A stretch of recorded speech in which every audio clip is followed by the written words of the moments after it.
Hi, my name is Jaimmy.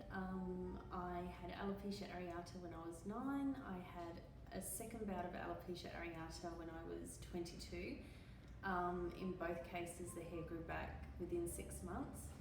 When I was about 25, I was diagnosed with female genetic pattern hair loss, but it was very, very slow, and I had a lot of hair, so I really didn't worry about it too much.